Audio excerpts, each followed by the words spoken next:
முதலில் தமிழ்நாட்டின் கனிம வளங்களை பாதுகாக்க வேண்டும், இயற்கையை பாதுகாக்க வேண்டும் என்ற நல்ல நோக்கத்திற்காக தன்னுடைய சமூக பணியை செய்து வந்த உயர்திரு ஜாகுவார் அலி என்று சொல்லக்கூடிய சமூக செயல்பாட்டாளரை தொடர்ந்து கனிம கொள்ளையில் ஈடுபட்டு வருகின்ற கும்பலால் அநியாயமாக லாரி ஏற்றி படுகொலை செய்யப்பட்டிருக்கிறார். முதலில் அவரை பிரிந்து வாடும் அவருடைய குடும்பத்தாருக்கும் உறவுகளுக்கும் நண்பர்களுக்கும் எமது தமிழக வாழ்வுரிமை கட்சியின் சார்பாக ஆழ்ந்த இரங்கலை பதிவு செய்து, இதுபோன்ற சமூக செயல்பாட்டாளர்கள் எந்தவித எதிர்பார்ப்பும் இல்லாமல் லாப நோக்கம் இல்லாமல் தமிழ் சமூகத்திற்கு அரும்பாடு பட்டு வருகின்ற சான்றோர் பெருமக்கள் உயிர் இறக்க நேரிட்டால் அவர்களின் குடும்பத்திற்கு ஆறுதலாகவும் அவர்கள் குடும்பத்தினுடைய பிள்ளை செல்வங்கள் கல்வி உதவிக்காகவும் தொடர்ந்து தமிழக வாழ்வுரிமை கட்சி பல்வேறு சமூக சசிபெருமாளில் தொடங்கி பல்வேறு சமூக செயல்பாட்டாளர்களை ஆதரித்து உதவி செய்து வருகிறது. அந்த வகையில் அன்னார் அவருடைய குடும்பத்திற்கு இந்த நிகழ்வை முடித்துக்கொண்டு அவர் வீட்டுக்கு சென்று நேரடியாக ஆறுதல் கூறி எமது தமிழக வாழ்வுரிமை கட்சியின் சார்பாக ரூபாய் 1,00,000 அக்குடும்பத்திற்கு நிதியுதவி செய்ய இருக்கிறோம். மேலும் அவரை படுகொலை செய்த அந்த படுபாதக செயலில் ஈடுபட்டவர்கள், அதற்கு உடந்தையாக இருந்தவர்கள் யாராக இருந்தாலும் அவர்கள் கைது செய்யப்பட்டு சட்டத்தின் முன் நிறுத்தப்பட்டு உரிய தண்டனையை பெற்றுத்தர நடவடிக்கை எடுக்க வேண்டும் என்று தமிழக வாழ்வுரிமை கட்சி கோருகிறது. மேலும் இந்த சம்பவத்திற்கு நீதி கேட்டு எங்கள் மாவட்ட செயலாளர் நியாஸ் அவர்களும், இங்கே இருக்கிற எங்கள் கட்சியினுடைய மாநில இளைஞரணி தலைவர் அருமை தம்பி முருகானந்தம் அவர்களும், கட்சியினுடைய முன்னணி நிர்வாகிகள் புதுக்கோட்டை நிர்வாகிகள் ஈஸ்வரன் பாபா போன்ற எமது பொறுப்பாளர்களும் சேர்ந்து எமது பத்திரிகை ஊடக நண்பர்களை அழைத்து ஒரு போராட்டத்தை முன்னெடுத்தார்கள். இந்த போராட்டத்தில் உங்களுக்கு தெரியும், இன்றைக்கு கூடங்குளம் அணு உலை எதிர்ப்பு போராட்டத்தின் சமரசமற்ற போராளி சுப உதயகுமாரன் அவர்கள் கலந்து கொண்டு எமது தமிழக வாழ்வுரிமை கட்சியின் சார்பாக கண்டனத்தை பதிவு செய்து நாங்கள் பல கோரிக்கைகளை அரசிடம் முன்வைத்திருந்தோம். அந்த அடிப்படையில் இன்றைக்கு காவல்துறை அதிகாரிகள் மாற்றப்பட்டிருக்கிறார்கள், ஒரு சில அதிகாரிகள் பணி நீக்கம் செய்யப்பட்டிருக்கிறார்கள், வருவாய்த்துறையில் ஒரு சில அதிகாரிகள் மாற்றப்பட்டிருக்கிறார்கள். அது ஏற்புடையதல்ல. இவர் கொலைக்கு காரணமாக இருந்தவர்கள் யாராக இருந்தாலும் அவர்கள் மிக கடுமையான நடவடிக்கை உட்படுத்தப்பட வேண்டும். இந்த வழக்கை சிறப்பு வழக்காக கருதி சிறப்பு நீதிமன்றத்தில் அதிகபட்சம் 3 மாத காலத்திற்குள் இதற்கான ஷார்ட் ஷீட் பதிவு செய்யப்பட்டு இந்த கொலைக்கு காரணமான இருந்தவர்களுக்கு உச்சபட்ச தண்டனையை பெற்றுத்தர தமிழக அரசும் காவல்துறையும் உரிய நடவடிக்கை மேற்கொள்ள வேண்டும் என்று தமிழக வாழ்வுரிமை கட்சியின் சார்பாக கேட்டுக்கொள்கிறேன். மேலும் இந்த புதுக்கோட்டையில் இருக்கிற ஷிப்காட் இது ஒரு பயனற்ற ஷிப்காட்டாக இருக்கிறது. இப்பகுதியில் பல்லாயிரக்கணக்கான இளைஞர்கள் வேலை தேடி வெளிநாட்டுக்கு சென்று பிழைக்க வேண்டிய ஒரு நிர்பந்தத்திற்கு தள்ளப்பட்டிருக்கிறார்கள். ஆதலால் இந்த மண்ணின் மக்களுக்கு வேலை கிடைப்பதை மாவட்ட ஆட்சித்தலைவர், மாவட்ட நிர்வாகம், தமிழ்நாடு அரசு உரிய நடவடிக்கைகளை மேற்கொள்ள வேண்டும் என்று கேட்டுக்கொள்கிறேன். அதுபோன்று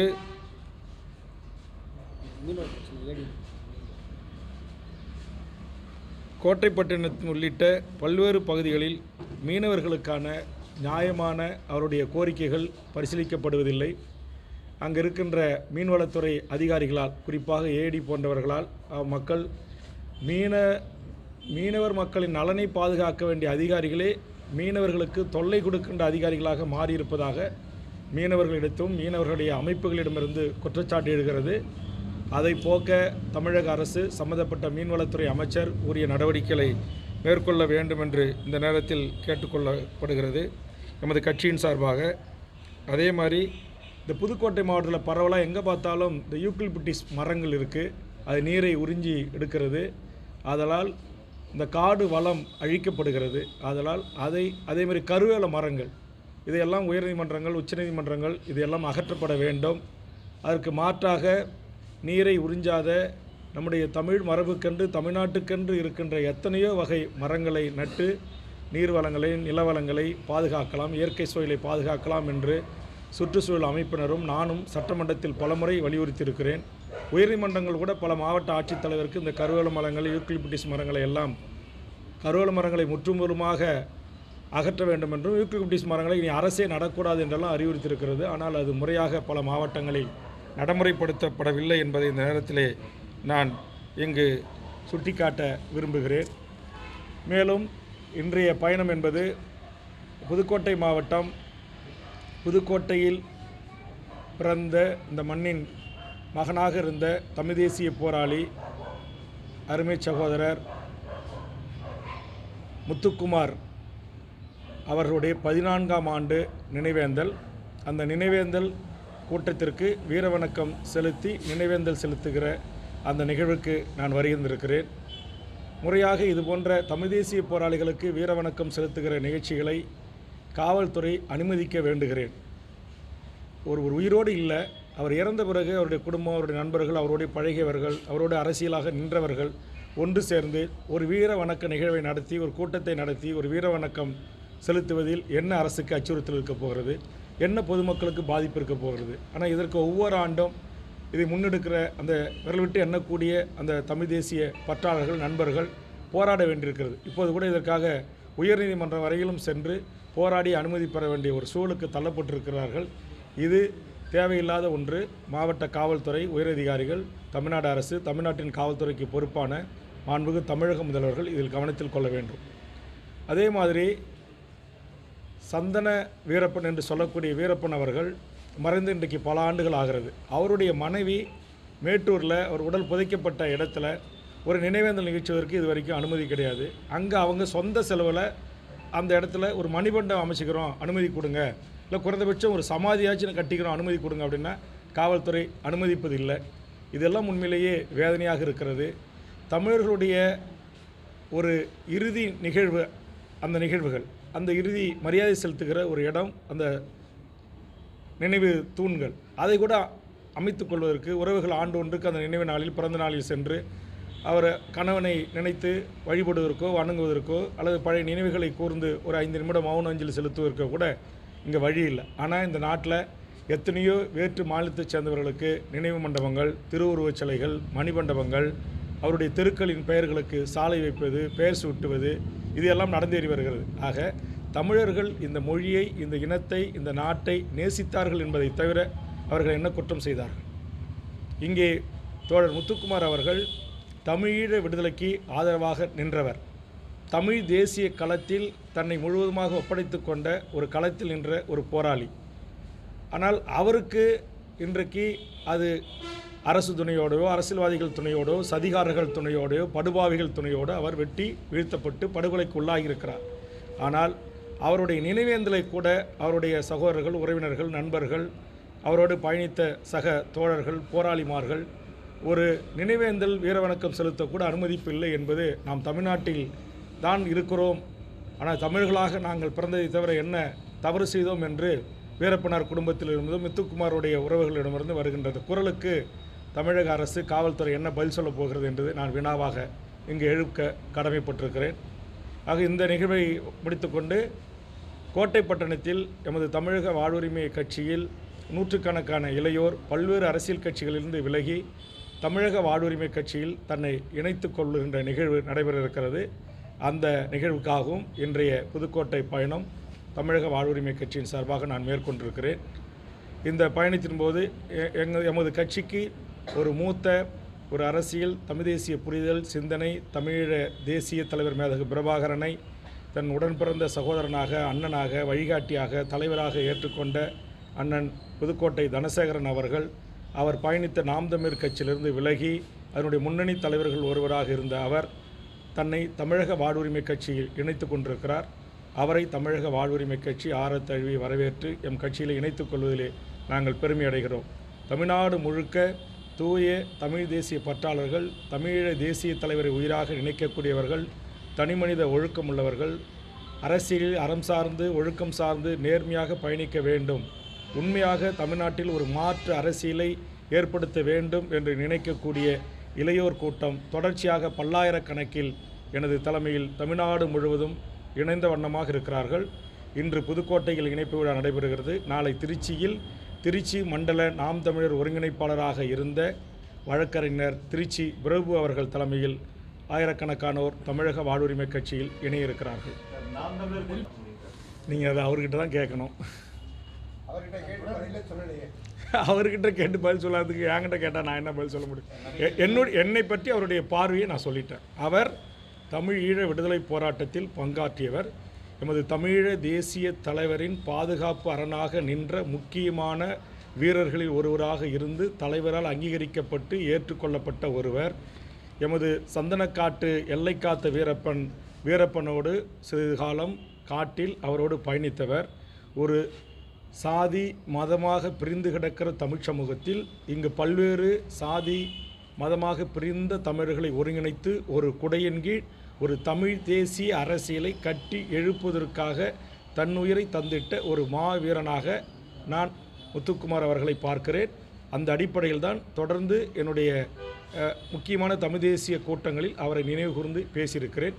இந்த முறை அவரோடு பணி செய்து அவரோடு தோளோடு தோள் நின்று தமிழ் தேசிய மீட்சி படையிலும் தமிழீழ விடுதலை போராட்ட களத்திலும் நின்ற தமிழ்நாட்டின் ஆகச்சிறந்த தலைமைகள் என்னிடத்தில் இந்த ஆண்டு நீங்கள் வர வேண்டும் என்று அழைப்பு விடுத்தார்கள். அந்த நட்பின் அடிப்படையில், பாசத்தின் அடிப்படையில் அவர் மீது வைத்திருக்கிற அந்த தமிழ் தேசிய சமரசமற்ற அந்த போராளி மீது இருக்கிற மாண்பின் காரணமாக, மரியாதையின் காரணமாக நான் இன்றைக்கு பங்கெடுக்க வருகிறேன்.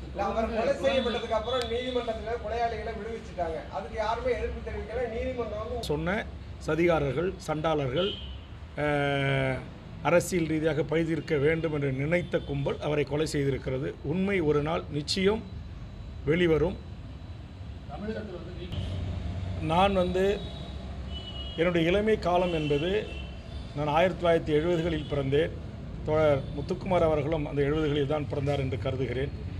ஆனால் தனசேகரம் 70கள் தான். நாங்கள் எல்லாம் இந்த 70களில் பிறந்தவர்கள் எல்லாம் தமிழ்நாட்டுடைய தமிழ் தேசிய அரசியலை நடத்திய தோழர் தமிழரசன் பாதையை, புலவர் கலியபெருமாள் பாதையும், அதே போன்று 80களில் தமிழீழ விடுதலை போராட்டம், ஈழத்தில் நடந்த மாபெரும் இனப்படுகொலைக்காக ஒரு மாபெரும் போராட்டத்தை முன்னெடுத்த, உலகத்தில் எவரோடும் ஒப்பிட முடியாத ஒப்பாரும் மிக்க தலைவன் மேதகு பிரபாகரன் அவர்களுடைய அரசியலை, அவருடைய ஒழுக்க நெறிகளை, தலைமை பண்புகளை, ஆளுமை பண்புகளை, அந்த மண்ணின் விடுதலைக்காக, அந்த மக்களின் சுதந்திரத்திற்காக தன்னுயிர் தந்தாலும் அந்த மக்கள் நிம்மதியாக சுதந்திர காற்றை சுவாசிக்க வேண்டும் என்ற தியாகச் சீலர்களை நாங்கள் அடியேற்றி அவர்தம் பாதையை ஏற்றுக்கொண்டு இந்த மண்ணில் இருக்கின்ற ஜனநாயக வரம்புகளுக்கு உட்பட்டு நாங்கள் பயணிக்கக்கூடியவர்கள்.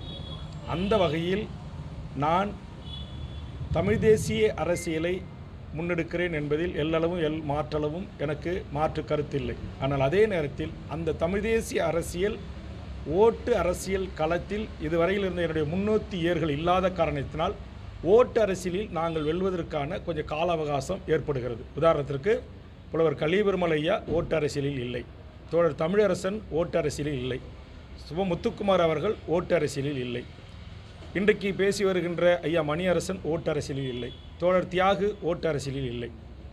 இதுபோன்று தமிழ்நாட்டின் பல்வேறு படை நடத்தி தனித்தமிழ்நாடு கேட்ட தமிழ்நாடு விடுதலை படையினுடைய தலைவர்களாக இருந்தவர்கள் ஓட்டு அரசியலில் இல்லை.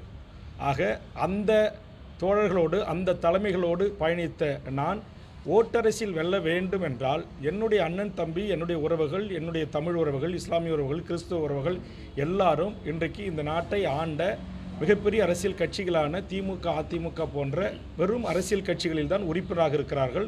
அந்த கட்சிகளுக்குத்தான் அவர்கள் வாக்களிக்கிறார்கள். ஆதலால் நாங்கள் ஓட்டு அரசியலில் நான் ஐயன் திருவள்ளுவர் அவர்களையும், தந்தை பெரியார் அவர்களையும், நான் புரட்சியாளர் அம்பேத்கர் அவர்களையும், காரல் மார்க்ஸ் அவர்களையும் என்னுடைய முன்னெத்தியர்களாக இந்த உலக சமுதாயம் சிறப்புற விளங்குவதற்காக பாடுபட்ட ஒரு தலைவராக நான் எடுத்துக்கொள்கிறேன்.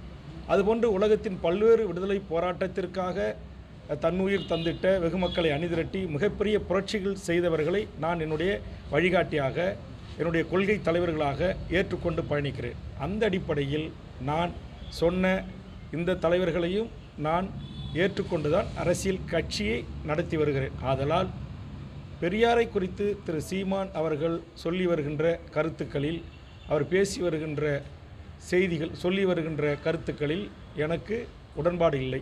நான் தமிழ் தேசிய சக்திகள், தமிழ் தேசிய அரசியல் கட்சிகள் என்று தமிழ்நாட்டில் 2 கட்சிகள் தான் இயங்குகிறது.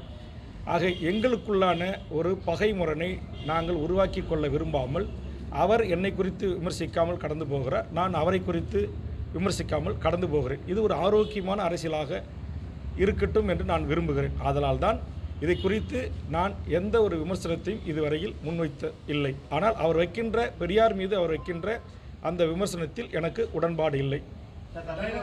இல்லை, அதான் நான் சொல்கிறேன். நான் அருமையான தனசேகரனையோ அல்லது தமிழர் ஒருங்கிணைப்பு குழுவை உருவாக்கி மிகப்பெரிய அளவில் திருச்சியில் மாவீரர் நாளை நடத்திய நாம் தமிழர் கட்சியினுடைய முன்னணி தலைவர்களில் ஒருவராக இருந்த ஒருங்கிணைப்பாளர் வெற்றிக்குமரன் அவர்களையோ அல்லது அவரோடு இணைந்த சென்னை மண்டலத்தினுடைய ஒருங்கிணைப்பாளராக இருந்த தம்பி புகழேந்தி மாறன் அவர்களையோ, திருச்சி மண்டல ஒருங்கிணைப்பாளராக இருந்த நம்முடைய பிரபு அவர்களையோ, கிருஷ்ணகிரி மண்டலத்தின் ஒருங்கிணைப்பாளராக இருந்த அருமை தம்பி பிரபாகரன் அவர்களையோ, சேலம் மாவட்டத்தினுடைய செயலாளர் இருந்த அருமை தம்பி தங்கம் அவர்களையோ, அல்லது வேலூர் மாவட்டத்தினுடைய மாவட்ட செயலாளராக இருந்த தேவேந்திரன் அவர்களையோ, அல்லது சென்னை மண்டல ஒருங்கிணைப்பாளராக இருந்த அண்ணன் தியாகராஜன் அவர்களையோ, இன்னும் இதுபோன்று பல நூறு தம்பிமார்கள், மாவட்ட செயலாளர்கள், தலைவர்கள், தொகுதி தலைவர்கள் என்னோடு இணைந்திருக்கிறார்கள்.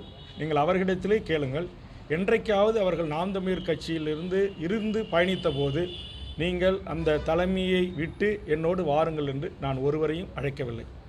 அவர்கள் கருத்து முரண்பாடின் காரணமாகவோ இல்லை அண்ணன் தம்பியினுடைய ஒரு பாச போராட்டத்தின் ஊடாக தமக்கு கிடைத்த முக்கியத்துவத்தின் ஊடாக குறைக்கப்பட்டதனுடைய காரணமாகவோ முரண்பட்டு அவர்கள் வெளியேறி பல ஆண்டுகள் பல மாதங்கள் கழித்த பிறகு இன்றைக்கு இருக்கிற தமிழ்நாட்டு அரசியல் கட்சிகளில் எதில் சேரலாம், எதில் சேர்ந்து பயணிக்கலாம் என்பதை அவர்கள் சுதந்திரமாக கூடி பேசி கலந்து ஆலோசித்து எடுத்த முடிவின் அடிப்படையில் தான் இன்றைக்கு தமிழ்நாடு முழுவதும் பல்லாயிரக்கணக்கான இளைஞர்கள் என்னோடு சேர்ந்து பயணிக்க தொடங்கியிருக்கிறார்கள், சேர்ந்து வருகிறார்கள். இல்லை, அதுதான் நான் சொல்லிட்டு இருந்தேன். நான் அதை கடந்து போக விரும்புகிறேன். எனக்கான ஒரு புரிதல் தெளிவாக இருக்கிறது. இல்லை, நான் சொல்கிறேன். நானே இன்றைக்கு 89 பாட்டாளி மக்கள் கட்சி உருவாகின்ற வரையில் 80களிலிருந்து 89 வரை தமிழ்நாடு விடுதலை படையில் மாணவனாக, ஒரு சிறுவனாக உறுதுணையாக நின்று பயணித்தவன். ஜூலை கலவரத்துக்கு பிறகு நான் பள்ளி சிறுவனாக இருந்து சக மாணவர்களை வீதிக்கு கொண்டு வந்து போராட்டம் நடத்தி குட்டிமணி ஜெகன் உள்ளிட்ட தங்கதுரைக்காக நீதி கேட்டு பள்ளியை ஸ்ட்ரைக் அடித்து மாணவர்களோடு போராட்ட களத்தில் இருந்தவன். அப்படிப்பட்டு இருந்த வேல்முருகன் ஆகிய நான் 89 பாமக தொடங்குவதற்கு முன்பு வரை நான் திராவிட முன்னேற்ற கழகத்தின் குடும்பத்தை சார்ந்தவன். என்னுடைய உறவினர் தான் உங்களுக்கு தெரியும் பண்டுட்டியார். என்னுடைய உறவினர் தான் ராமசாமி படையாச்சியார், கோவிந்தசாமி படையாச்சியார். இவர்களெல்லாம் காங்கிரஸ் கட்சிகளிலும் பல்வேறு அரசியல் கட்சிகளில் இருந்த ஒரு பாரம்பரியமான அரசியல் பின்புலம் கொண்ட அந்த கடலூர் மாவட்டத்தினுடைய மண்ணின் மைந்தர். எனக்கு அரசியலை சீர்தூக்கி பார்த்து தெளிவான ஒரு முடிவெடுக்கின்ற தகுதியும் திறமையும் ஒரு ஆய்வு மனப்பான்மையோடு இது அணுகுகின்ற ஒரு புரிதலும் எனக்கு இருக்கிறது. அந்த புரிதலோடு தான் நாம் இன்றைக்கு தமிழ் தேசிய அரசியல் கட்சியை உருவாக்கி தேர்தல் அரசியல் நின்றால் என் உறவுகளாக இருக்கிற திமுக, அதிமுக, காங்கிரஸ், பிஜேபி, கம்யூனிஸ்ட் கட்சிகள் இருக்கிற உறவுகள் எல்லாம் அப்படியே நாளைக்கே என் பின்னாடி அணிவகுத்து நின்று என்னை இந்த நாட்டுக்கு முதலமைச்சர் ஆக்கிவிடுவார்கள் என்று நான் நினைக்கவில்லை. ஆக அவர்கள் மனங்களில் ஒரு மாற்றம் ஏற்படுகின்ற போது நமக்கான அரசியல் வாழ்வு, நம்மை நம்பி வருகின்ற இந்த குரலற்ற மக்களின் குரல் ஒலிக்கக்கூடிய ஒரு அரசியல் அதிகாரம் நம் கைகளுக்கு கிடைக்கும். அதுவரையில் இந்த மக்களோடு பயணிப்போம், இந்த மக்களுக்காக உழைப்போம், இந்த மக்களுக்காக போராடுவோம், இந்த மக்களோடு இரண்டர கலந்து இந்த மக்களின் உணர்வுகளை பிரதிபலிக்கக்கூடிய ஒருவனாக சட்டமன்றத்திலும் மக்கள் மன்றத்திலும் பணியாற்றுவோம் என்கிற ஒரு புரிதலோடு தான் என்னுடைய அரசியல் பயணம் தொடர்கிறது.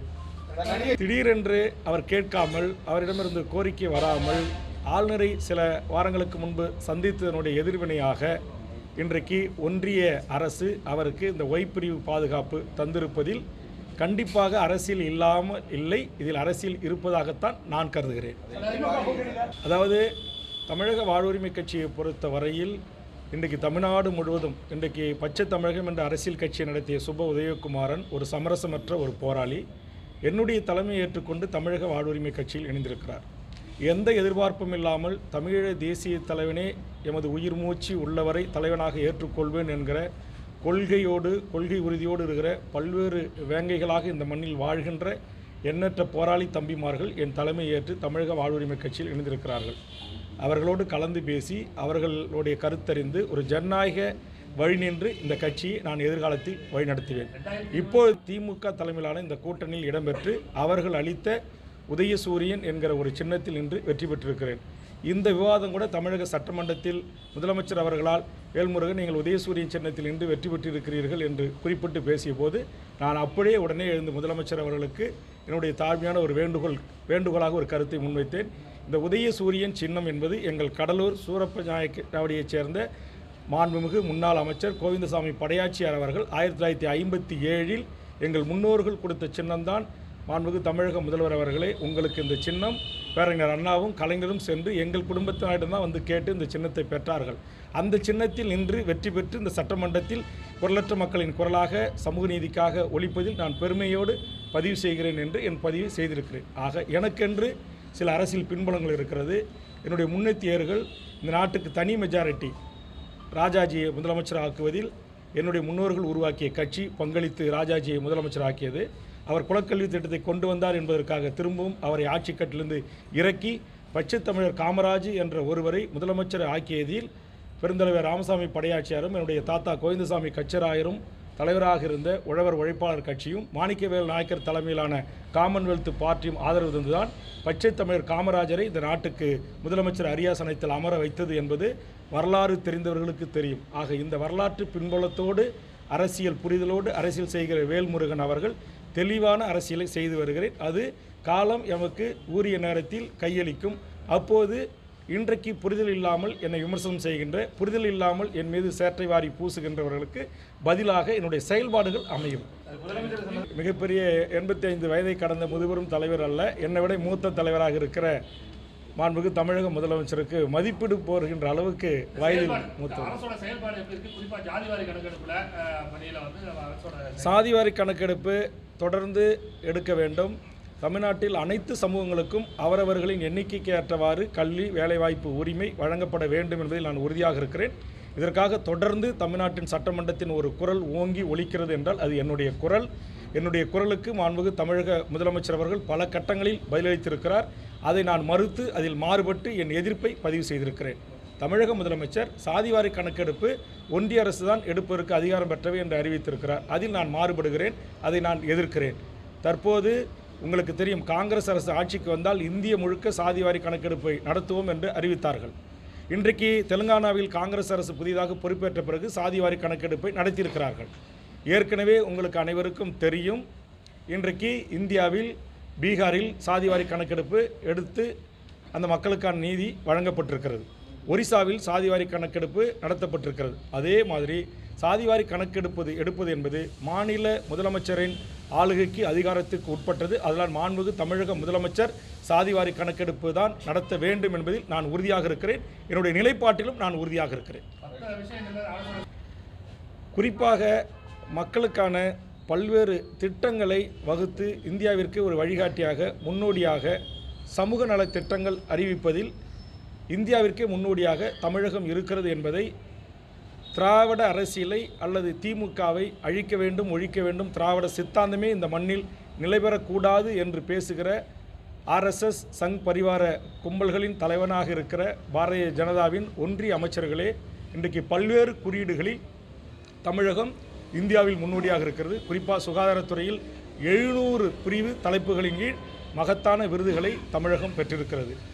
ஆனால் அப்படிப்பட்ட தமிழகத்திற்கு இன்றைக்கு புதிய கல்விக் கொள்கையை அமுல்படுத்தினால்தான் நாங்கள் இந்த 2500 கோடி ரூபாயை தருவோம் என்று ஒரு ஒன்றிய அரசே மிரட்டுவது என்பது ஏற்புடையதல்ல. குறிப்பாக திமுகவினுடைய நாடாளுமன்ற உறுப்பினர்கள் தமிழ்நாட்டின் உரிமைகளுக்காக இன்றைக்கு இந்திய ஒன்றிய தலைமை அமைச்சர்கள் தொடங்கி அத்துணை அமைச்சர்களுடைய முகத்துறையை இந்த நடக்கிற நாடாளுமன்ற கூட்டத்தொடரில் புள்ளி விவரங்களோடு மிகச்சிறப்பாக எடுத்து வைக்கிறார்கள். அதற்காக என்னுடைய பாராட்டுக்களையும் வாழ்த்துக்களையும் நான் தெரிவித்துக் கொள்கிறேன். இதற்காக தமிழக வாழ்வுரிமை கட்சி ஏற்கனவே தமிழ்நாட்டுக்கு உங்களுக்கு தெரியும், பத்திரிகை நண்பர்கள் கவனிச்சிருப்பீங்கன்னு நினைக்கிறேன். இந்த பாலியல் வன்கொடுமை, கற்பழிப்பு இது போன்ற சம்பவங்களுக்கெல்லாம் தாய்மடியாக இருப்பது போதை, அரசு டாஸ்மார்க் மதுபான ஆலைகள், எங்கு பார்த்தாலும் கஞ்சா, அபின், போதைப் பொருட்கள். இன்றைக்கி பார்த்தா பேப்பரை திறந்தால் 3 கொலை 2 கொலை இப்படி வருது. இதற்கெல்லாம் அடிப்படை காரணம் இந்த போதை வாஸ்துகள். அது முற்றுமுதலுமாக ஒழிக்கப்பட வேண்டும். அதற்கு அடிமையாகி பெண் பிள்ளைகளை 3 வயசுன்னு பார்க்காம 80 வயசுன்னு பார்க்காம இன்றைக்கு பாலியல் வல்லுறவுக்கு உள்ளாக்கப்படுகின்ற அந்த காம மிருகங்களை மனித உருவில் வாழ்கின்ற அந்த காட்டு மிராண்டிகளுக்கு தமிழக வாழ்வுரிமை கட்சி மரண தண்டனைக்கு எதிரான கொள்கை சித்தாந்தம் உள்ள கட்சியாக இருந்தாலும் இது போன்ற குற்றங்கள் தொடர்ந்து நாளொரு மேனியும் பொழுதொரு வண்ணமும் வருகிறது. குறிப்பாக அண்ணா பல்கலைக்கழகத்தில் நடந்தேறிய அதற்கு பிறகு தமிழ்நாட்டில் முதலில் இந்த குற்றங்களில் ஈடுபடுகின்ற தொடர் குற்றங்களில் ஈடுபடுகின்றவர்களுக்கு தூக்கு தண்டனை அளிக்க வேண்டும் என்ற ஒரு கவன ஈர்ப்பையும் சட்ட திருத்தத்தையும் தந்தவன் தமிழக சட்டமன்றத்தில் நான் தான். இதை தமிழ்நாடு காவல்துறையும் சட்டப்பிரிவும் உள்துறையும் இதற்குரிய நடவடிக்கை எடுக்க வேண்டும் என்று இந்த நாட்டுடைய காவல்துறை சட்ட ஒழுங்கு டிஜிபி அவர்களை சந்தித்துவிட்டு உங்களை போன்ற அனைத்து பத்திரிகையாளர்களையும் அழைத்து முதலில் இந்த அரசுக்கு இதற்கான ஆலோசனை வழங்கியவன் நான் தான். என்னுடைய ஆலோசனையையும் ஏற்றுக்கொண்டு மாண்புமிகு முதலமைச்சர் அவர்களும் இதை குறித்த அதிகாரிகளோடு பேசிதான் ஒரு முறை பாலியல் குற்றத்தில் ஈடுபட்டவன் மறுமுறையும் பாலியல் குற்றத்தில் ஈடுபட்டால் அவனுக்கு தூக்கு தண்டனை என்கிற ஒரு மிக வரலாற்று சிறப்புமிக்க ஒரு தீர்ப்பை இன்றைக்கு தமிழக சட்டமன்றம் கடந்த கூட்டத்தொடரில் நிறைவேற்றியிருக்கிறது. அதற்கு பிள்ளையார் சுழி போட்டவன், அதற்கான சட்ட திருத்தங்களை சட்டமன்றத்தில் அளித்தவன் வேல்முருகன். நான் பல்வேறு இன்னும் உங்களுக்கு சில மகிழ்ச்சியான செய்திகள்லாம் இருக்குது. இன்னும் தமிழ்நாட்டுடைய லஞ்சம், ஊழல், முறைகேடு இவற்றையெல்லாம் எதிர்த்து போராடுகின்ற போர்க்குணம் கொண்ட அமைப்புகள், கட்சிகள், இயக்கங்கள் அவர்களெல்லாம் நாம் அங்கொன்று இங்கொன்றுமாக சிறிய கட்சிகள் நடத்தினால் தமிழ்நாட்டில் ஒரு மாற்று அரசியலை முன்வைக்க முடியாது. லஞ்சம், லாவண்யம் போன்றதை ஒழிக்க முடியாது. அதனால் ஒரு மாற்று அரசியல் உருவாக வேண்டும் என்றால் வேல்முருகன் தமிழில் உருவாக வேண்டும் என்ற நல்லெண்ணத்தின் அடிப்படையில் பேசி வருகிறார்கள். ஆகச்சிறந்த அந்த தலைமைகளோடு கலந்து பேசியும் எம் கட்சியினுடைய மாநில செயற்குழு, உயர்நிலைக்குழு, பொதுக்குழு இவற்றையெல்லாம் கூடி எதிர்வரும் காலத்தில் ஒரு நல்ல முடிவை நாங்கள் எடுத்து அறிவிக்க இருக்கிறோம். இல்லை, அதுதான் நான் சொல்லிட்டேன். இப்போ இதற்கு முன்னாடி நான் மட்டும் நிறுவனராக இருந்து தலைவராக இருந்து நடத்தினேன். இப்போ என்ன மாதிரி பல கட்சி நடத்தின தலைவர்கள் என்னோடு இணைஞ்சிருக்காங்க, இணைய போகிறாங்க.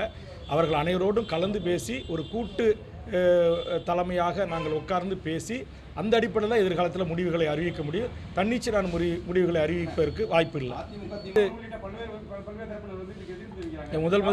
முதலில் உங்களுக்கு தெரியும், இந்த சம்பவத்தை கண்டித்து அந்த மனித மிருகங்களாக மாறி அந்த குழந்தைகள், மனிதர்கள் குடிக்கின்ற அந்த தண்ணீரில் மனித மலங்களை கலந்த அந்த இழிப்பிறவைகளை கண்டித்தது தமிழக வாழ்வுரிமை கட்சி.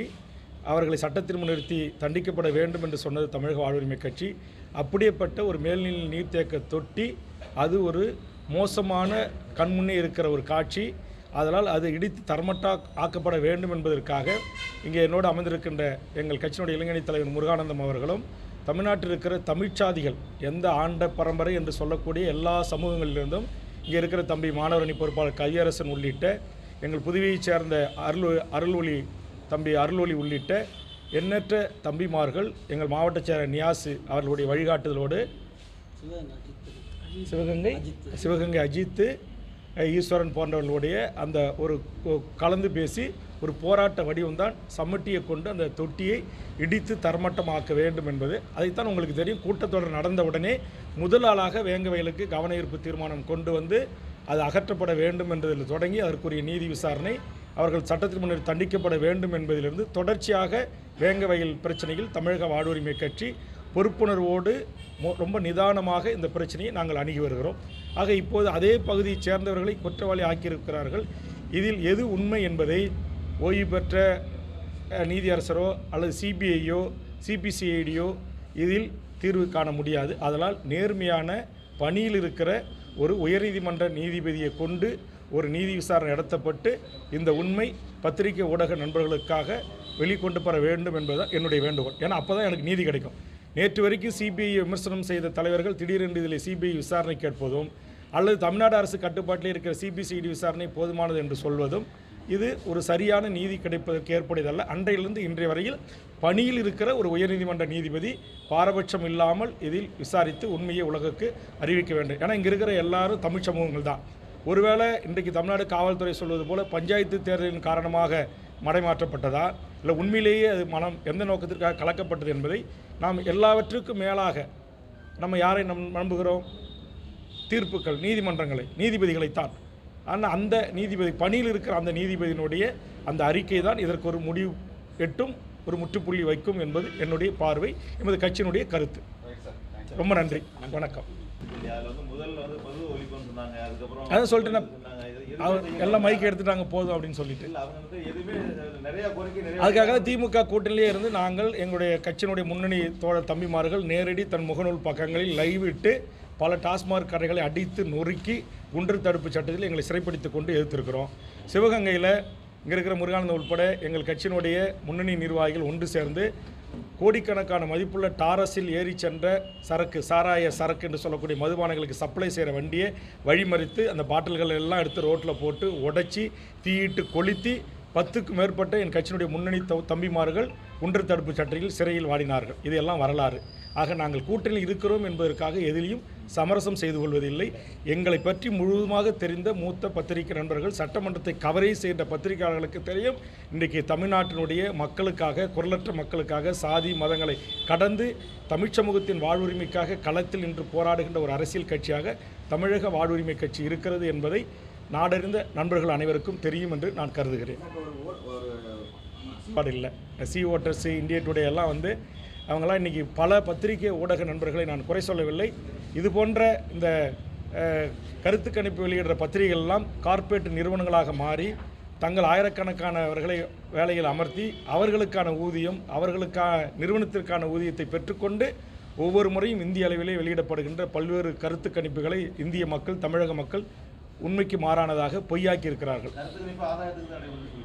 இல்லை, தனிப்பட்ட பெருநிறுவனத்தினுடைய லாப நோக்குக்காகவும் இது நடைபெறுகிறது என்பது என்னுடைய பார்வை.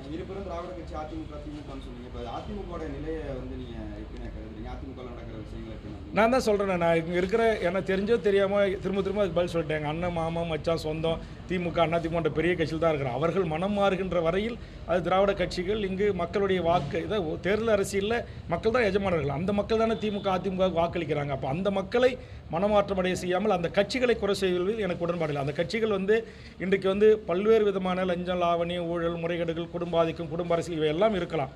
ஆனால் அப்படியெல்லாம் இருக்கிறது என்பதை தெரிந்து வாக்களித்தவர்களை மீண்டும் மீண்டும் ஆட்சியில் அமர்த்துவது யார்?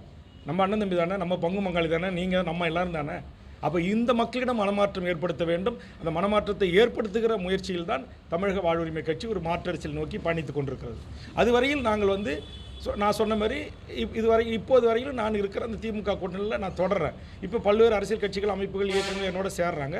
அப்போ அவர்களோடு கலந்து பேசி அதற்கு பிறகு தான் ஒரு கூட்டு தலைமை கருத்துக்களை அறிந்து, அதற்கு பிறகு பெரும்பான்மை பொதுக்குழு உறுப்பினர்களுடைய எண்ணங்களை அறிந்து அதற்கு பிறகு தான் நான் மற்ற விமர்சனங்களை முன்வைக்க முடியும். இது நாள் வரையில் நீங்கள் என்ன கேட்டீங்க, நான் ஒரு தனிப்பட்ட ஆள், என்னுடைய கட்சி, அதுக்கு நான் மட்டும் தலைவர், நான் தான் நிறுவனர், அதுக்கு எனக்கு பொதுக்குழு செயற்குழு முழு அதிகாரம் கொடுத்துருக்கு நான் சொல்லிட்டு வந்தேன். இப்போ அப்படி இல்லை.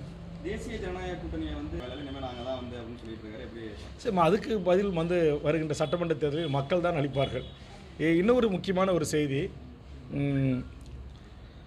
தமிழ்நாட்டில் தற்போது இலங்கை உளவு பிரிவும் இந்திய உளவு பிரிவும் சேர்ந்து இந்த மண்ணில் அகதிகளாக வாழ்கின்ற அப்பாவி ஈழத் தமிழர்களை மிகப்பெரிய ஒரு சித்திரவதைக்கு உள்ளாகிறார்கள்.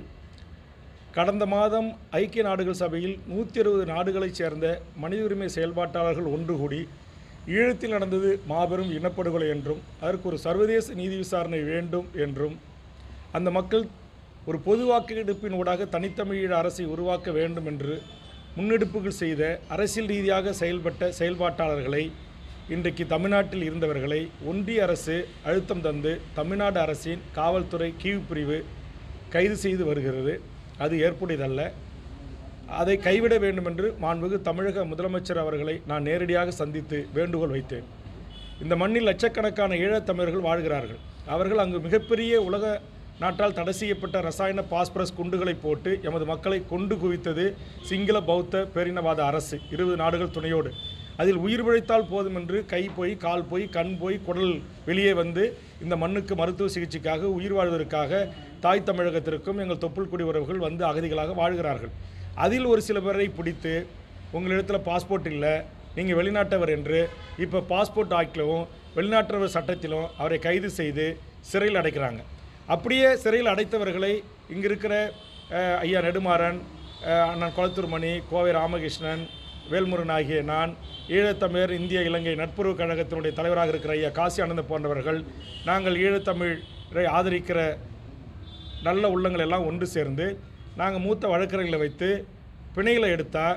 பிணையில் எடுக்க போகும்போது அங்கே ஜாமீன் கொடுக்குறவங்கள காவல்துறை அதிகாரிகள், குறிப்பாக கியூ பிரான்ச் அதிகாரிகள் ஜாமீன் கொடுக்காதீங்க, இவங்கெல்லாம் எல்டிடி அப்படின்னு சொல்லி அவர்களை ஜாமீனை ஏற்றுக்க விடாமல் நீதிபதிகிட்ட முறையிடுறாங்க, பெட்டிஷன் கொடுக்குறாங்க. இதையெல்லாம் மாண்புமிகு தமிழக முதலமைச்சர் கவனத்தில் கொள்ளணும். ஒரு 1.5 லட்சம் மக்களை பலி கொடுத்து, 50,000 போராளிகளை பலி கொடுத்து அகதியாக இந்த மண்ணில் வாழ்கிற அந்த மக்களை சொந்த தாய் தமிழர் தேசம் அரவணைத்து கொள்ளவில்லை என்றால் வேறு யார் அரவணைத்து கொள்வாங்க? இதை எப்படி கியூ பிராஞ்சுகளுக்கு இந்த அதிகாரம் யார் கொடுத்தது? நேற்றைய முன்தினம் காஞ்சிபுரம் நீதிமன்றத்தில் அப்படி பிணையில் எடுக்கப்பட்ட 2 ஈழத்தமிழர்களுக்காக ஜாமீன்தார் நிறுத்தப்பட்டவர்களை மிரட்டியிருக்கிறார்கள். நீதிபதியிடமே ஒரு மனுவை தந்து நீதிபதி இந்த ஜாமீனை நான் ஏற்றுக்கொள்ள முடியாது, கீழ் பிரிவு அதிகாரிகள் எதிர்க்கிறார்கள் என்று டிஸ்மிஸ் செய்திருக்கிறார்கள். அதோடு மட்டுமல்லாமல் பிணையில் மாவட்டத்தினுடைய பிரின்சிபல் செஷன் ஜட்ஜி பிணை கொடுக்கிறார். அந்த பிணையை ரத்து செய்வதற்கு தமிழ்நாடு காவல்துறை, தமிழ்நாடு அரசின் கீழ் பிரிவு மனு செய்கிறது. அந்த மனுவில் இல்லாத பொல்லாத குற்றச்சாட்டுகளை எல்லாம் ஈழத்தமிழர்கள் மீது சுமத்துகிறார்கள். அப்போ ஒன்றிய அரசு சொல்கிறத அப்படியே கிளிப்புள்ளை மாதிரி செய்கிற தமிழ்நாட்டில் இருக்கிற ஒரு சில ஆர்எஸ்எஸ், சங், பாரதிய ஜனதா காவல்துறை அதிகாரிகள் கீழ் பிரிவில் இருக்கிறார்களா என்கிற ஒரு சந்தேகம் வருகிறது. ஆதலால் நேர்மையான உளவுத்துறை அதிகாரிகள், காவல்துறை அதிகாரிகள், தமிழ்நாட்டு முதலமைச்சருக்கு ஆலோசனை சொல்லுகின்ற அதிகார வர்க்கம் இதில் கவனம் செலுத்த வேண்டும். இல்லை என்றால் எதிர்வரும் சட்டமன்ற தேர்தலில் ஒட்டுமொத்த ஈழத்தமிழர்களும் இந்த அரசுக்கு எதிரான நிலைப்பாடோடு அவர்கள் பேச்சுக்களை தொடங்கினால் இது தமிழர் நிலத்தில் ஒட்டுமொத்த 7 கோடி மக்களிடத்திலும் உலகத் தமிழிடத்திலும் ஒரு மிகப்பெரிய தாக்கத்தை ஏற்படுத்தும். சரி, கைது பண்ணிட்டாங்க, பெயில் டிஸ்மிஸ்ன்னு பண்ண சொன்னாங்க, பண்ணலை. நீதிபதி திரும்ப அந்த மனுவை டிஸ்மிஸ் பண்ணிவிட்டு அவங்களுக்கு பெயில் கொடுத்தாங்க. நேற்று காலை என்னுடைய வழக்கறிஞர்கள் ஈழத்தமிழர் வாழ்வுரிமை கூட்டமைப்பு சார்பாக, தமிழர் வாழ்வுரிமை கூட்டமைப்பின் சார்பாகவும், தமிழக வாழ்வுரிமை கட்சியினுடைய வழக்கறிஞர் பெருமக்கள் புழல் சிறையில் போய் அவர்களை வெளியில் கொண்டு வரத்துக்கு காத்திருக்கிறாங்க. 10க்கும் மேற்பட்ட வழக்கறிஞர் இரவு 10 மணி வரையிலும் அவர் வெளியில் விடலை. அப்போ என்ன நடக்குதுன்னா, அவசரமாக இரவோடு இரவோடாக தமிழ்நாடு அரசினுடைய பப்ளிக் துறை, பொதுத்துறை என்று சொல்லக்கூடிய பொதுத்துறை அவர்கள் மீது திரும்ப ஒரு கடுமையான ஒரு சட்டத்தை பாய்ச்சுறாங்க. அது வெளிநாட்டவர் ஃபாரினர் ஆக்டில் அவர்களை புழல் சிறையிலேருந்து எஸ்கார்ட் பண்ணி கொண்டு போய் திருச்சி சிறப்பு முகாமில் அடைக்கிறாங்க. அப்போ இது என்ன, இது எவ்வளோ பெரிய அநியாயம்? இந்த அநியாய அக்கிரமத்தை ஒன்றிய ஐபி சொல்லுங்கிறதுக்காக தமிழ்நாட்டு கீழ் பிரிவு அதிகாரிகள் இப்படி செய்யலாமா? அப்போ அந்த குடும்பம் இங்கே இருக்கிற அந்த ஈழ அகதியினுடைய ஒரு வயதுக்கு வந்த ஒரு பெண் தனியாக என்னுடைய மாவட்டத்தில் என்னுடைய ஆதரவில் ஒரு பள்ளியில் படிக்கிறாங்க. அந்த என் அப்பாவை பார்க்கணுன்னு அந்த பொண்ணு போரில் அவங்க அம்மா, அவங்க தாத்தா, பாட்டி, அண்ணன், தம்பி, சித்தப்பா எல்லாருமே போரில் சிங்களவன் போட்ட குண்டுக்கு பலியாகி செத்துட்டாங்க. அவர் ஏதோ தப்பிச்சா போதுன்னு தாய்நாடு நம்மளை காப்பாற்றணும் தமிழர் நிலன்னு வந்த அவருடைய பிள்ளைக்கு இன்றைக்கி என்னால் ஆறுதல் சொல்ல முடியல. இன்னொருத்தர் நாதன், அவங்க வீட்டில் ஏற்கனவே போராட்டத்துக்காக பல உயிர்களை அந்த போராட்டத்தில் உயிர் பலி கொடுத்த ஒரு குடும்பம். அப்போ இதையெல்லாம் ஒன்றிய உளவுத்துறை தமிழ்நாட்டுக்கு அழுத்தம் கொடுத்து இது போன்று செய்வதை தவிர்க்க வேண்டும். அதேமாதிரி தமிழ்நாடு முதலமைச்சர் ஒன்றிய அரசுக்கு உடனடியாக வலியுறுத்த வேண்டும். இந்த 160 நாடுகளுடைய மனித உரிமை அமைப்பு கூட்டத்தை நடத்திய சுவிட்சர்லாந்தில் இருக்கிற போஸ்கோ என்கிற ஒரு ஈழத்தமிழர் மனித உரிமை செயல்பாட்டாளர்கள் அவரை இன்றைக்கு கைது செய்திருக்கிறார்கள். மனித உரிமை செயல்பாடு நடக்கக்கூடாது அப்படின்னு. ஆக ஈழத்தமிழர்களுக்கு நீதியே கிடைக்கக்கூடாதா? ஒரு பொது வாக்கெடுப்பினூடாக அந்த தனித்தமிழ் அரசை உருவாக்க வேண்டும் என்று நாங்கள் குரல் கொடுக்கக்கூடாதா? அப்படி கொடுத்தா இந்தியாவில் இது தவறா? நான் கேட்குறேன், பங்களாதேசிகள் இந்த நாட்டில் பல்லாயிரக்கணக்கான பேர் தமிழ்நாட்டில் வாழ்கிறான். அவன் பாஸ்போர்ட் ஆக்ட் எல்லாம் அந்த சட்டம் அவர்களுக்கு பொருந்தாதா? அவர்களுக்கு வெளிநாட்டு சட்டத்தில் நீங்கள் கைது பண்ண மாட்டீங்களா? திருச்சி முகாமில் 100 பேர் இருக்காங்கன்னா 100 பேருமே ஈழத்தமிழர்களை கொண்டு போய் நீங்கள் சிறையில் வைக்க வேண்டிய ஒரு நிர்பந்தம் உங்களுக்கு எங்கேருந்து வந்துச்சு? கடந்த கால அதிமுக ஆட்சியில் இது போன்று செய்த போது நான் மாண்புமிகு மறைந்த முதலமைச்சர் அம்மையார் அவர்களை சென்று சந்தித்தேன். அவங்க அகதியாக வந்திருக்காங்க, லட்சக்கணக்கான பேர் இருக்காங்க, இவங்க யாருக்கிட்டையும் பாஸ்போர்ட் இல்லை, எல்லாம் படகுல வந்தவங்க தான், நீங்கள் அவங்கள அகதியாக தான் ட்ரீட் பண்ணணும். அவங்கள போய் நீங்கள் இப்போ பாஸ்போர்ட் ஆக்டில் கைது பண்ணி சிறையில் போடக்கூடாது, அவங்கள இல்லைன்னா கட்டாயப்படுத்தி இலங்கைக்கு அனுப்பக்கூடாது, சிறப்பு முகாமில் இருக்கிற விடுதலை செய்யணும்னு நான் வேண்டுகோள் வச்சபோது அந்த அம்மையார் அவர்கள் கனிவோடு அதை பரிசீலித்து நான் சொன்ன அத்தனை முன்னாள் போராளிகள், இன்னும் சொன்னப்போனால் தளபதிமார்கள், விடுதலை புலிகளுடைய போராட்டத்தை வழிநடத்தியவர்கள் அனைவரும் விடுதலை செய்யப்பட்டு அவர்கள் விரும்புகிற நாடுகளுக்கு அனுப்பி வைக்கப்பட்டிருக்கிறார்கள். அதிமுக கடைபிடித்த இந்த முறைமையை ஏன் தமிழ்நாடு முதலமைச்சர் அவர்கள் கடைபிடிக்க மறுக்கிறார்? ஏன் தமிழ்நாடு கீழ்பிரிவு அதிகாரிகள் இந்த முறைமையை கடைபிடிக்க மறுக்கிறார்கள்? முதலமைச்சர் என்னை வைத்துக்கொண்டு அன்றைய சீஃப் செக்ரட்டரியும் அன்றைய டிஜிபியும் உளவுத்துறை தலைவரை அழைத்து வேல்முருகன் சொல்வதே நியாயம் இருக்கிறது. ஒரு போர் சூழலில் இங்கே வந்த மக்கள்கிட்ட போய் பாஸ்போர்ட் கேட்டால் எப்படி பாஸ்போர்ட் இருக்கும்? அவங்கள போய் நீங்கள் இன்றைக்கி சிறையில் தூக்கி போட்டால் அது எந்த விதத்தில் நியாயம்? அதை செய்யாதீங்கன்னு சொல்லி தடுத்தார்கள். அப்படியும் ஒரு சில காவல்துறைகள் செய்தவர்களிலே நான் பட்டியல் கொண்டு போய் கொடுத்த போது அவர்களை அனைவரும் விடுதலை செய்து அவர்கள் இன்றைக்கு உலகத்தின் பல்வேறு நாடுகளில் இன்றைக்கு உயிரோடு குடும்பத்தோடு நிம்மதியாக அந்த நாட்டின் குடியுரிமை பெற்று வாழ்கிறார்கள். அதுபோன்று ஒரு நிலைமை தமிழ்நாடு முதலமைச்சர் எடுக்க வேண்டும். ஒரு சில ஆர்எஸ்எஸ் காவல்துறை அதிகாரிகள் உங்களுக்கு தவறான தகவலை தந்து உலக தமிழர்களிடமும் ஈழத் தமிழர்களிடம் அவப்பெயரை ஏற்படுத்துகிறார்கள். மேலும் தமிழகத்தில் 4 ஆண்டு காலமாக தங்களிடம் நான் முறையிட்டு வருகிறேன். ஈழத்தில் நடந்தது மாபெரும் இனப்படுகொலை என்றும் அதற்கு ஒரு சர்வதேச நீதி விசாரணை வேண்டும் என்கிற ஒரு தீர்மானத்தை தமிழக சட்டமன்றத்தில் திமுக அரசு இயற்ற வேண்டும். அதேமாதிரி ஒரு பொது வாக்கெடுப்பு நடத்த வேண்டும் என்கிற ஒரு தீர்மானத்தை நிறைவேற்றி இந்த 2 கருத்தடங்கிய தீர்மானத்தை நிறைவேற்றி ஒன்றிய அரசுக்கு அழுத்தம் கொடுக்க வேண்டும் என்று நான் வலியுறுத்தி வருகிறேன். அதுவும் ஏற்றுக்கொள்ளப்படவில்லை. தவறான வழிகாட்டுதலோடு அதுவும் தள்ளி போவதாக நான் குற்றம் சாட்டுகிறேன். ஆதலால் மாண்புமிகு தமிழக முதலமைச்சர், நீங்கள் நிறைய திட்டங்கள் கொடுக்குறீங்க, சமூக நல திட்டங்கள்லாம் செய்கிறீங்க. ஆனால் தமிழர் வாழ்வுரிமை சிக்கல்களில் தமிழ் தேசிய அமைப்புகள், தமிழர் தலைவர்கள் சொல்லுகின்ற ஐயா நெடுமாறன் வைக்கிற கோரிக்கையை, காசியானந்தன் ஐயா வைக்கிற கோரிக்கையை, அண்ணன் கொளத்தூர்மணி, கோவை ராமகிருஷ்ணன், வேல்முருகன் போன்ற எமது கோரிக்கைகளையும் தமிழக முதல்வர் கனிவோடு பரிசீலனை செய்ய வேண்டும். என்னுடைய தலைமையில் ஒருங்கிணைப்பில் இருக்கிற தமிழர் வாழ்வுரிமை கூட்டமைப்பின் தலைவர்கள் 150 பேர் உங்களை தமிழ்நாட்டின் மிக முக்கியமான பிரச்சனைகளை குறித்து, சாதிவாரி கணக்கெடுப்பு நடத்தப்பட வேண்டிய உள்ளிட்ட தமிழ் சமூகத்தின் மிக முக்கிய பிரச்சனை, மீனவர்கள் பிரச்சனை, பாலாற்று பிரச்சனை, கச்சத்தீவு பிரச்சனை, முல்லைப்பெரியார் பிரச்சனை, இதுபோன்று காவேரி மேகதாது அணை கட்டுகின்ற பிரச்சனை, இன்றைக்கு கேரளாவில் செய்கின்ற தமிழர்களை தாக்கப்படுகின்ற பிரச்சனை, கழிவுகளை கொட்டுகின்ற பிரச்சனை தமிழ்நாட்டில் என்று தமிழ் சமூகத்தின் முக்கிய பிரச்சனைகளை குறித்து பேச நேரம் கேட்டிருக்கிறோம். அதையும் மாண்புமிகு தமிழக முதலமைச்சர் தந்து உதவ வேண்டும் என்று கேட்டு இந்த பத்திரிகையாளர் சந்திப்பை நிறைவு செய்கிறேன். நன்றி, வணக்கம்.